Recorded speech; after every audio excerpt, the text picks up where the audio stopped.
Hello everyone, welcome to the session today on choreography script writing. The objectives for our lesson today are to get familiarized with the classroom process for planning the choreography and writing its script, to experience how choreography is performed in a language class, and to understand how choreography addresses multiple intelligences. Can you tell me, when nursery students are taught, how are they taught rhymes? Can somebody answer? Yes, pass on the mic please. Through recitation method, or teacher used to enact, like teacher she'll enact and she'll sing the song. Mostly children, they like songs when they are in a nursery level. So if teacher in the singing manner or in the singing process, if she teaches, so children, students, they learn very easily. Okay, and what do you think? The teachers enact, and what do the students do? Can somebody tell me that? They'll enjoy while doing poems, rhyming and all. They are enjoying, but why are they enjoying? What do they do? Are they sitting in the class? No. Yes, Dancing. somebody? They may be playing or through dancing, by screaming, like that. Now, do you recall your nursery rhyme experience of Twinkle Twinkle Little Star? In that, if you remember, your teachers enacted it, and as children you did the same thing. You too acted as if you all were showing the stars and the sky high above, right? You can see that this particular way of choreographing, that is putting actions to poems, is not something which is limited only to lower classes. Students in the higher classes can be taught to do the same thing. Can you think how a class 5 student can be asked to do a choreography? Any ideas? They can enact the poem, like they can do the role plays and small skits in the classroom. Okay, very good. Any other answers? Does anybody else want to try? How can the enactment be made better, more interesting for the student? See, in the classroom, each student might be having different intelligence. One might be good in music, one might be good in enacting, and one might be good in script writing or in other this thing. So the music part they can do with the chorus. The dancing they can act and they can dance like how the poem is there. And who is good, like who can talk very good, like correct pronunciation and all, they can sing that poem.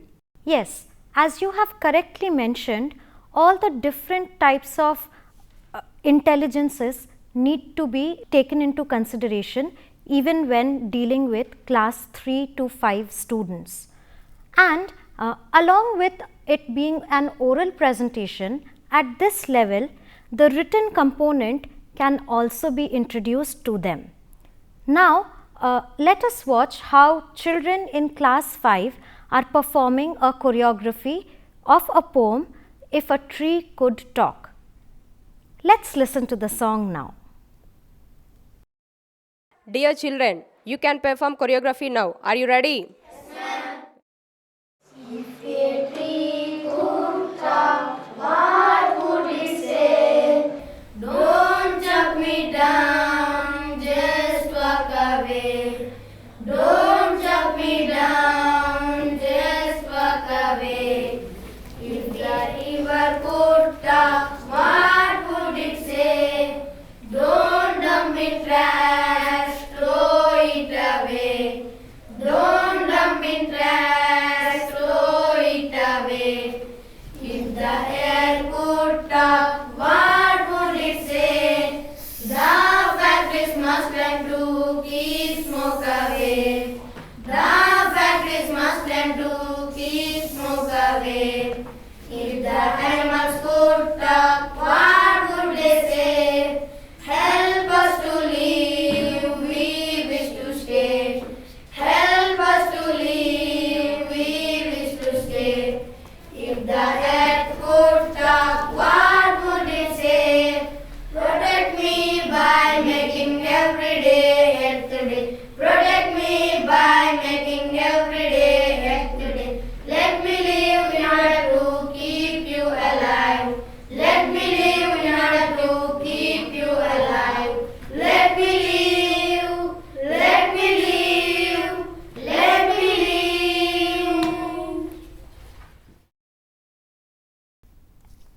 Just now you have seen class 5 students putting up a performance. In a similar manner, the concept of choreographing and script writing for a song can be used even by higher level learners. This can also act as a tool to introduce them to socio-political issues and also to critically analyze poems. There are certain steps which as classroom teachers you can try to use choreography as a pedagogic tool. To summarize those, reading a poem, identifying the themes and choreographing the poem, listening to a song and choreographing it, reading posters and developing choreography based on the theme, identifying social issues, writing posters and slogans on these, and developing choreography based on the theme. Following this order, it will be a very interesting activity even for higher level learners to get introduced to the notion of choreographing and script writing.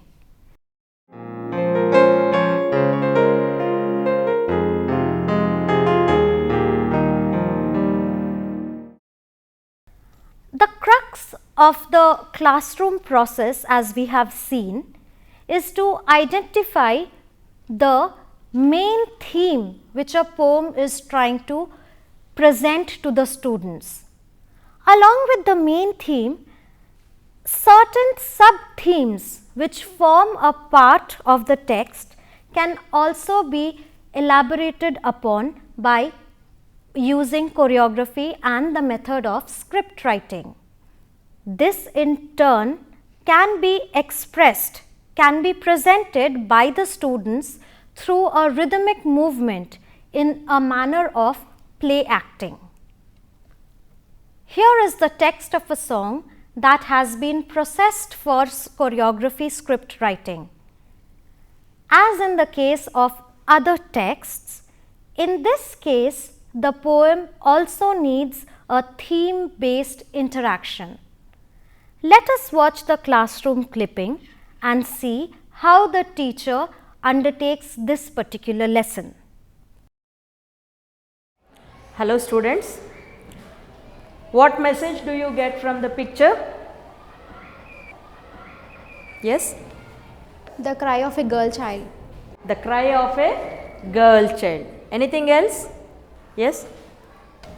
The girl child has no freedom. The girl child has no freedom. What could be the reason for her pains?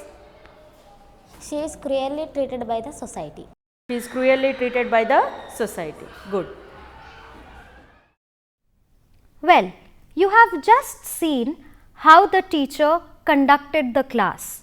Now, you will see that this particular aspect has been followed up by the teacher by introducing an oral discourse as well.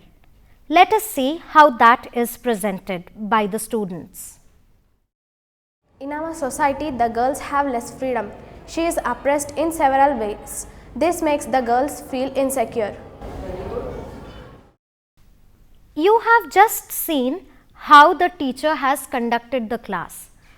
What do you think can the learners now do to take the lesson forward? What the learners can do is they can read the text individually and then share their experiences of their understanding with the rest of the class. In this way, each individual will get a chance to talk, which will help to improve their speaking skills, and also listening to others talking will help to improve their own ideas, the thoughts which are coming to their mind based on the theme of the poem given to them for the choreography script writing. A cage is being set for me. It frightens me. It haunts me. Should I be untrue? Should I be unreal? They say I am a girl. Where can I bury my thoughts? Where can I take shelter? Should I be a rock? Should I be lifeless? They say I am a girl. Why is the world after me? Why is the girl cursed? Should I be blind? Should I be dumb? They say I am a girl.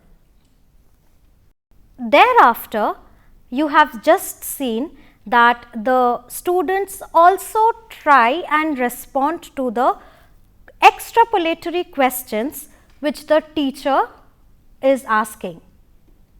Why do you think this is necessary?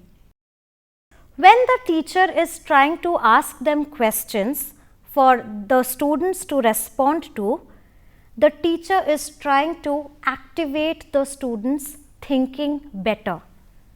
It is only when you ask a question and you try to answer it that your thinking starts happening. And as we all know, as teachers, getting our students to think is what is most important.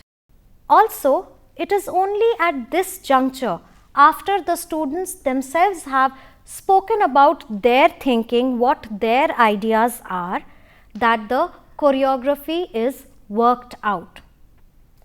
The first thing which the students need to do with the teacher's help is to identify the theme and the sub-themes of the poem which is given to them. Let us watch how it is done, and we will continue with our discussion in a while. Yeah, what is the theme of the first stanza? What is the theme of the first stanza? Yes? The grief of a girl child. The grief of the girl child. About what? She thinks that she is in a cage. She thinks that she is in a cage. Okay, do you all agree for this? Yes. Okay. Then what does the cage stand for? Yes. Lack of freedom. Lack of freedom. Good. Then who can clarify this idea? Look at the poem. Yes. The line "Should I be a rock" suggests that she should not react to anything. Okay. Anything else? The line "should I be unreal," all this. Okay. So here also, should I be a rock? Should I be lifeless? Okay, good. What is the theme of second stanza? Group 2, what you have written? The girl's fear and anxiety of being insecure. The girl's fear and anxiety being insecure. Okay, could you explain it? Anyone from your group? Yes. The line "where can I take shelter" suggests that she is insecure. The line "where can I take shelter," okay, it suggests that she is insecure. Okay. Then what is the theme of third stanza? Yes? The girl's agony. The girl's agony. Agony of what? The whole world is criticized her. The whole world criticizes her. Good. You have just seen how the teacher facilitated the thinking and the talking process among the students. Each and every student was given a chance to try and express their thoughts. Some students could, some found it a little difficult. But as we all know, it is perfectly fine for the students to not be able to answer. It's not really a big problem.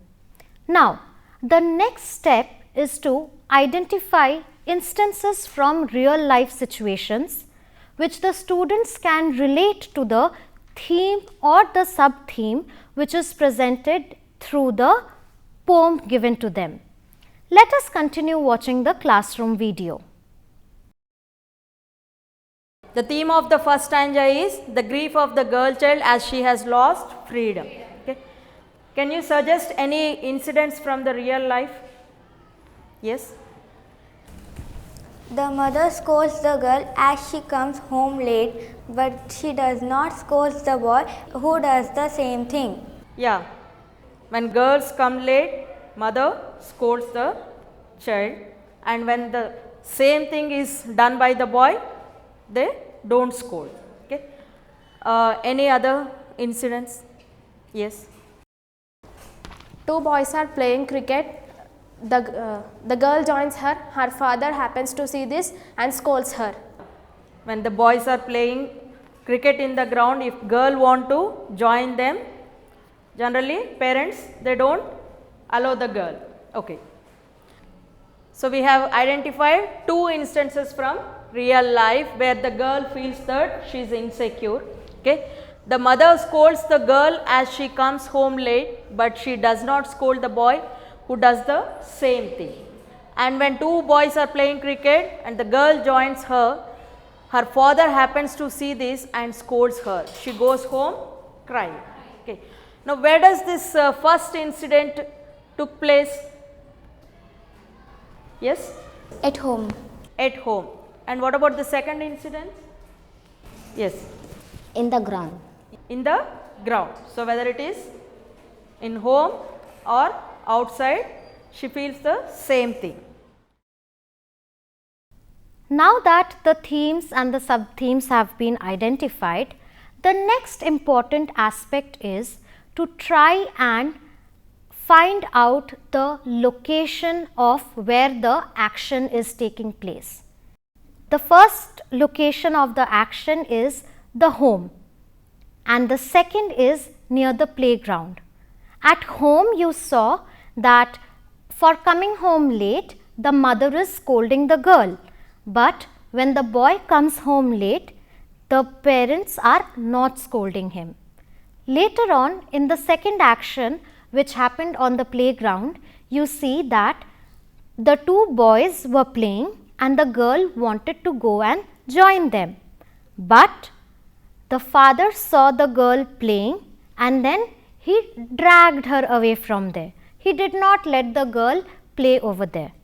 So, this way you can see how the theme of the oppression of the girl child is being brought out from this particular action which you have just seen. After you have identified the location or the setting of the action, it is important to identify the characters involved. Perhaps you can try and identify the main characters in this. Let us watch the clipping. Who are the characters here? Yes. The girl, the boy, the mother. So, there are three characters: mother, girl and boy. Now, what about the second instance? Yes? Two boys, the girl child and the father. Two boys, the girl child and the father. So, we have identified location, that is location for the first instance is home and for the second instance is playground, and even we have identified the characters also. For first instance, like girl, boy and mother, and for second instance the girl, two boys, father, and even we need chorus also, okay, to create playground and all that. Can somebody try to say which characters were involved? Yes. Mother, father and their male child and female child. Very good. That is correct. Now, the next important thing to do is to try and decide the entire sequence of the actions. And remember, the classroom teacher has to make the students do it. Let us go back to the video and see how this takes place. Now, next we have to write actions. Okay. So, now all of you sit in groups and write actions. Now, we have sequence of actions for scene 1. Okay. The chorus set the first location, that is home, and mother comes out from indoor. She is restless. She looks outside but is disappointed. The girl reaches home. Mother scolds her. That is only miming only. Then the girl questions her mother. Mother beats the girl and drag her indoors. Then the boy comes home and mother smiles at him. The chorus move out from the stage. Okay. So this is for first instance. Now we have a sequence of actions for second instance, that is two boys are playing cricket.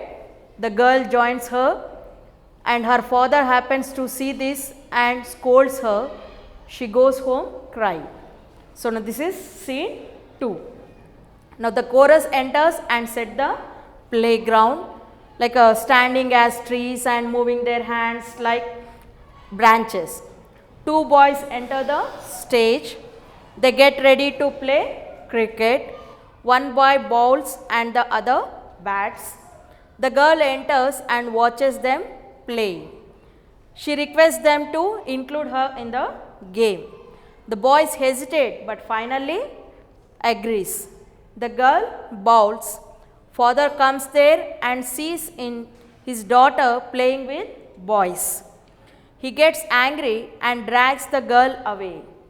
He beats the girl and the girl cries. The chorus exists. Okay. So, shall we perform choreography? Yes. Yeah.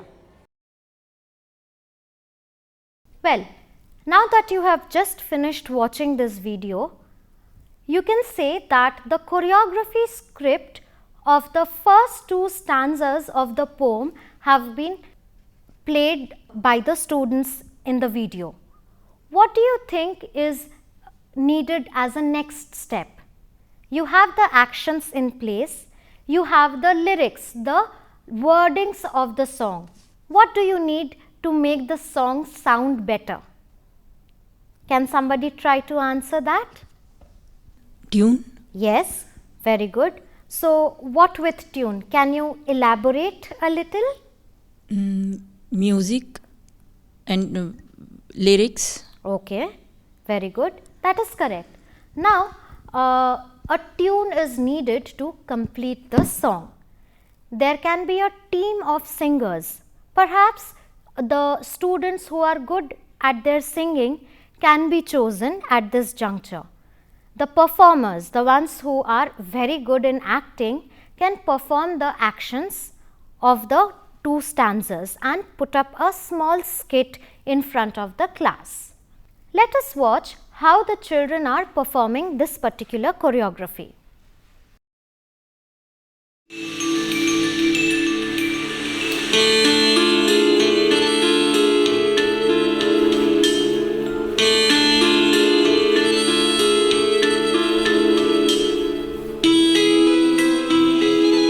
Am I in a cage?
Should I be raw? Should I be lifeless? They say I may go.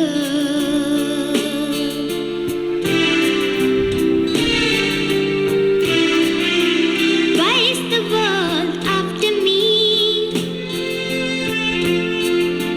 Why is the girl cursed? Should I be blind? Should I be dumb? They say I may go.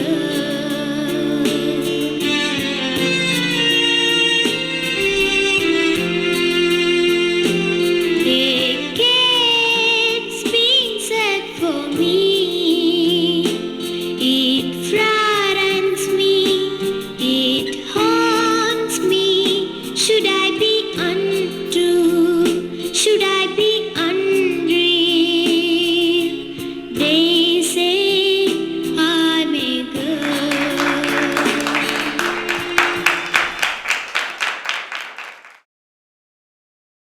Well, now you have seen that choreography is an ideal pedagogical or teaching tool for an inclusive language learning classroom. You can have students, whether they are good at singing or dancing, to have a role to play, as you have yourself mentioned some time back. Yes or no? Yes. All right, good.